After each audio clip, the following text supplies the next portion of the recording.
you get a degree today versus when you don't have one yesterday, it doesn't necessarily tell us that you have changed as a person.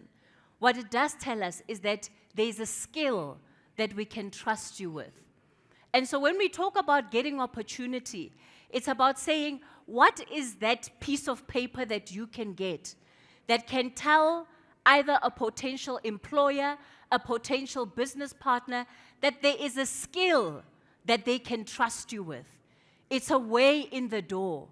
So, yes, we might not all be able to do a seamless, I did 3 years and I was done, I did 5 years, I was done, or I did 7 years in med school as Dr. Precious and I was done. But when you go through those challenges, don't stop there, right? A delay is not a denial, okay? So if you're experiencing those delays, they shouldn't let you throw in the towel. Keep going at it. It doesn't matter how long it takes you. 5 years might feel like a long time, but in the context of 50 years, imagine what you're going to say when you're 50. 5 years is going to look like nothing. So keep on doing it, especially when it comes to skills and education, which is part of why we're here today. I'm going to introduce our first panel for the morning, and they're going to be talking us through their own organizations and what the thinking for their organizations is in terms of skills. Dr. Precious said there's currently a mismatch with the workplace. So I have a degree, and what is your degree? No, I have a degree as a chef. And Naspers says to me, we love chefs, we love to go out, but right now, we need to get as many developers as possible. So how do we then create more people who have skills in the developers that they need so that they can get jobs? So when you're listening to what they're saying, you have to ask yourself, on the journey that I'm on now, do I see opportunity in what they're saying? If I need to change, what change do I need to make in order for me to be able to be the one that is positioned for that opportunity? Do that make sense? That's the thinking that we have to have. Ashika, I'm going to kick it off with you for this conversation.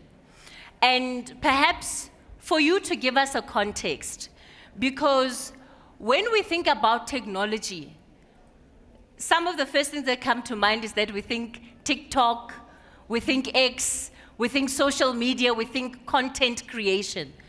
But there's so many opportunities available within the technology space.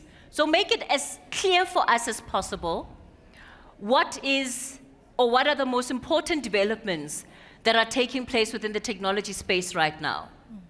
Thank you for the question, Cathy. And good morning to all. It's really such an honor and a privilege to be here amongst such esteemed guests, and as well my fellow panelists. I think I also just want to take a moment to thank Motsepe Foundation for today, as you do every year. Indeed, this is a much-needed platform for our youth. Cathy, to perhaps kick off, I think it's important first to acknowledge, the fact that, firstly, as we all know, technology is here today. It is here to stay. It is impacting and it is permeating every facet of our everyday lives, and especially in our professional careers. So, be it agriculture, education, finance, health sciences, healthcare, and so forth, and it's fundamentally changing. So with these changes comes, new careers and new skills, as well as the emergence of these new jobs. So, and it's very specialized skills. So we now, and you may, hear about it on a daily basis, where we now talk about it as fintech, edtech, biotech, health, and so forth. So, we engage with that on a daily basis. We've got technology, devices and platforms and so forth. And on a daily basis, we are engaging a lot with AI and machine learning.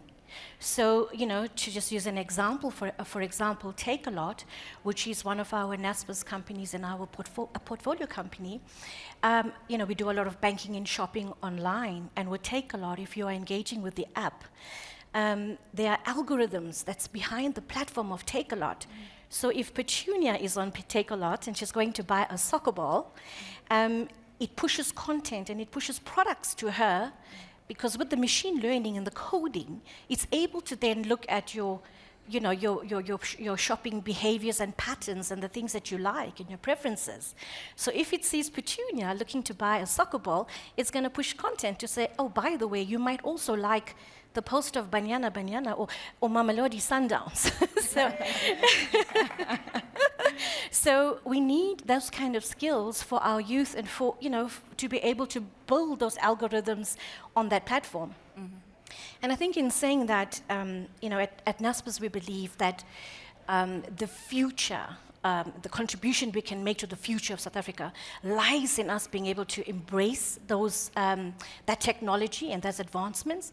And to that end, we therefore believe that the digital skills in these in-demand jobs is important for the youth to have access to.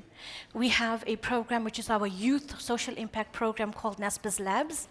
And that is where we partner with incredible implementation partners like Africa Token and Capacity. Mm-hmm. And together we tailor-make programs in these in-demand skills over and above, the machine learning and AI, in cybersecurity, in app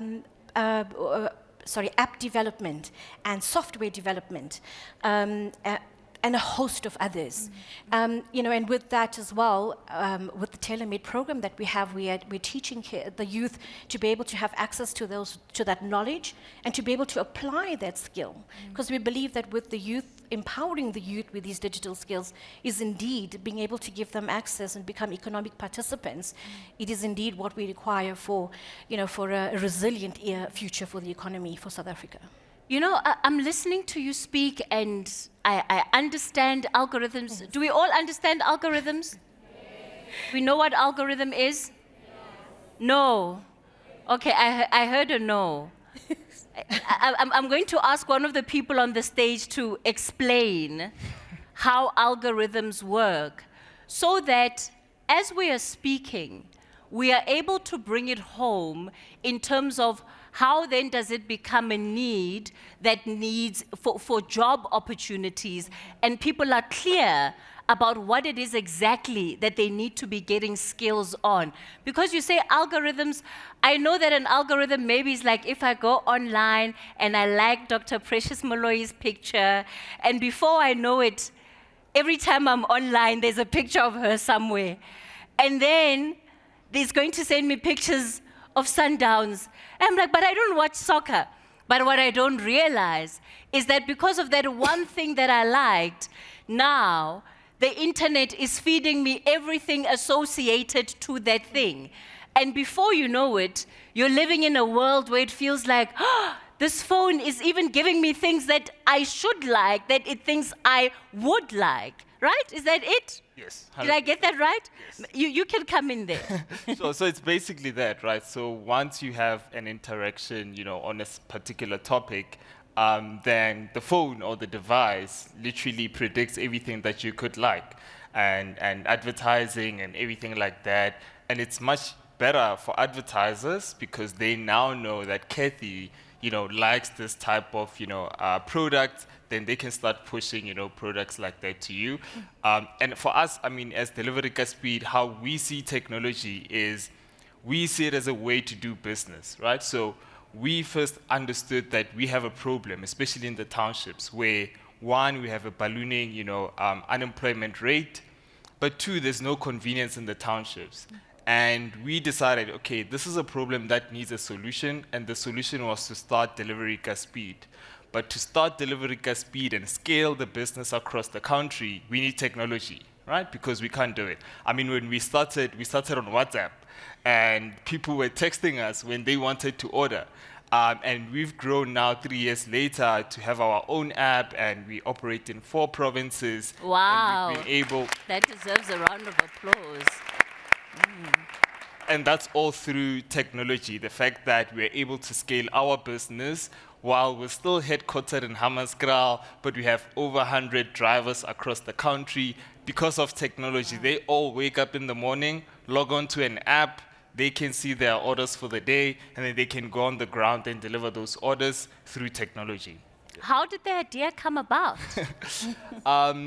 COVID, and I went back home to Hammanskraal, and I tried to order on other platforms, and it was not available. But the sad thing is, if you had the privilege to leave the township to go to university, when you come back home, you see your former classmates, right? The guys that you went to school with in high school, and you see how life has turned out for them. It's really painful, right? And in my case, they start even calling you Grootman and all that. You're like, guys, but we're the same age. Yeah. And for me, it was a problem to solve, right? How can I get these guys who had no opportunities, no skills in the township, who have not also gotten used to the gig economy that is, doing so well across the world, but it just seems like it's not operating in the township. And I was like, hey, let me start this business, Delivery Speed, and we've been able to raise funding and scale the business again across the country. Yeah. Menna, let me bring you in here. I'm listening to Godiragetse, and I'm thinking, why didn't I have such a good idea? And I think there's so many of us sometimes when you look at how all of these tech giants have done it, the guys at Silicon Valley, somebody says, well, I just wanted to share pictures with my friends, and that's how I started Facebook. And you're like, that's such a simple idea, man. Why didn't I think of it? So what are the kind of skills that one actually needs to have, or even the aptitude that one needs to have to be able to create opportunities for themselves in the tech space? Okay. It's a very hard question, but thank you for asking that. So not each, I'm not sure if we are aware, but 90% of startups fail and 10% make it. But this is a very good news. It's not bad news, because we have many startups, many started an idea, and not all the time they started right. So you asked the right question, that what skills I need to have. And if you are asking about the tech space specifically, so it's a lot of skills. When you start an idea, you need to try to learn about entrepreneurship, learn how to run a business, learn how to have a tech solution. And I will take an example. I wanted to work in tech, but I thought I need to be a developer. But you don't need to be a developer to run tech. You need to learn about tech, because not people working on tech are all developers. People working on tech need to understand tech, need to adapt, need to learn more about technology. What does it mean to have a tech product? And what I have done is that I teach myself about entrepreneurship, I teach it myself about accounting, I teach it myself about technology, and then you feel you are equipped enough to run your business. You know all that, you have most of the tools needed, and you can start to run your business. And entrepreneurship is a very exciting journey, but it also needs you to be equipped. It's not just an idea and let's implement it and have a friend who's interested. It's learning how to hire, how to adapt fast, how to learn fast. And if I'm talking about working in general in tech space, I was thinking when we started this conference about how our time was simpler. I need to learn Excel and Word, and then that's it, I can, this is the basic tech I need to learn about. But now, every single person needs to learn about machine learning, will need to learn about AI, even if they are not the developers. So I hire a lot of people remotely, because we are operating in Egypt, we are operating in UAE, and very soon in Saudi. So most of the people I'm hiring, if they are not sales, I hire them remotely. And one of the most important aspects is that for the new hire or for the people I'm interviewing is that they can adapt fast to the tech. I give you an example. We had a media buyer, we were hiring a media buyer, and I'm asking about his experience, his passion. He can learn fast, but not only that, how he is dealing with the new AI's tool that allowing him to do the ads on Facebook and other social media. Then looking at the operation team, I had a meeting with the operation team, and they are trying to manage like an integration with another company, and they wanted to learn about what does it mean integration, how we do the API integration, and the operation team needed to learn some technology to be able to perform a deal with the delivery company. So what I'm saying here is that it's now technology, it's important, and learning how to adapt and learning how to learn fast is so important for any job. And when I hire, especially a new hire, I love to hire someone just graduated.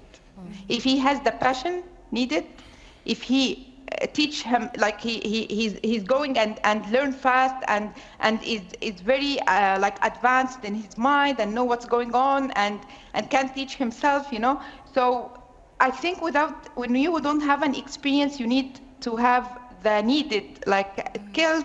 You needed to have the needed like you need to be aware of what's going on. Menna, you say that you had to teach yourself a lot of these skills when you're starting your business. How does one teach themselves? Do I go onto YouTube? What must I do? How do I open myself up to actually getting skills that can put me in a better position? Okay, so I will tell you, it's in the beginning it will feel you will feel confused. You will listen someone telling you go right, and then someone listen, do you go left, and it will not be as easy in the beginning. But you will when you you will go to YouTube, you will go to even Facebook groups, you will go to a communities where people are teaching or people want to learn the same thing you want to learn, and by the time you will be able to learn where to find where is the resources you need to learn what you want to learn. I'm saying it because, you know, entrepreneurs community, if you are part of this community, you will find a lot of people offering a lot of things. There is incubator that you can join. This incubator give you mentorship, give you like a support, like give you a peers that working on similar things, so you connect with them. This incubator, you just search incubator in South Africa, you'll find many of them. There are many, but we will not be aware of if we are just, you know, in a closed box looking at our peers or don't look outside. There is something called accelerator. So when your idea is more mature, you studied, you did your research, you're ready to implement your project, something called accelerator. Accelerator is more advanced than incubator, giving you subject matter expert to teach you very like professional stuff. And also some of the accelerator give fund. So like this is one of the things, but actually even if you couldn't join an incubator now because you don't know what's your idea is and you didn't finalize your idea, you just can go to YouTube, read books. There is many famous YouTube videos, there is many books available, there is many Facebook groups. Join the Facebook groups talking about the same topic. Ask them. You know, the first thing I did, I went to a group in Egypt for entrepreneurs and I asked them, I have a good idea where I start. And a lot of people called me and connected to me and shared me videos, and you will be so surprised how these communities are so helpful. Everyone wants to help each other, you know. Everyone wants to share and want to learn, and this is, you will feel like, oh my God, world is amazing. These people are amazing because they are all entrepreneurs and they have this spirit. All right. Thanks for that, Menna, and for sharing your personal experience too. Siphindokuhle, let me come to you then and ask about the kind of environment that we need to enable these ideas that Menna is talking about to grow and to flourish. What is it that you think that corporate South Africa, corporates like yourselves, should be doing or even are doing to foster this environment? We have programs that are catered for young people, such as graduate programs, and also just entry-level positions, because we realize this thing. So Mimecast is in a cybersecurity space. Maybe let me provide that context first. As we digitize the world, we need to protect the data. So that's where we come in. And security impacts everyone, right? You guys are in Instagram, in Facebook, you do banking on your phones. You just need to make sure that you protect your data so that you're not exposed to opportunities that wants to take away the data and use it in a malicious way. I'm not going to talk about that in detail. So that's what we do. So we realize that cybersecurity skills, because it's one of the new skills that are coming up into the market, there's a huge gap in the market to find people with cybersecurity skills. So we needed to come in and act in the market and make sure that we create opportunities for ourselves. We needed to do the work. We wanted to acquire customers. We needed the skills, but the skills are not available. So we needed to produce the skills ourselves. And the way that we've done that is trying to then see how we structure our organization so that we have entry-level skills, and then we can then therefore teach you the technical skills that you require to do the work. But I agree as well with the speaker before that even though you do not have the skill, there is an aptitude that needs to be in place. I remember listening to one interview, and this leader was asked, what is one skill that you're looking for in individuals? And for me, it is, that person said that it is problem solving, and I completely agree. In any situation, whatever work you do, you are here in that work, the main responsibility is to make sure that you solve problems. And those are the aptitudes that comes up that we'll look for when we hire people. Like, can you solve problems? Can you take ownership of your work? How do you show up? How do you articulate yourselves? So all of that are the things that we'll want someone to come with, but we'll make sure, though, that we give them the skills that they need. I think that's corporate South Africa can get involved in that way. But also, I think there's the opportunities for us to also just make sure, besides giving skills to people that we want to bring into the organization, let's start the colleges on the skills that we know that the market requires. So that by the time that we get to a point that we have opportunities in our organization, we've made sure that we created pipeline into the organizations as well. Let me thank all of our guests for this panel.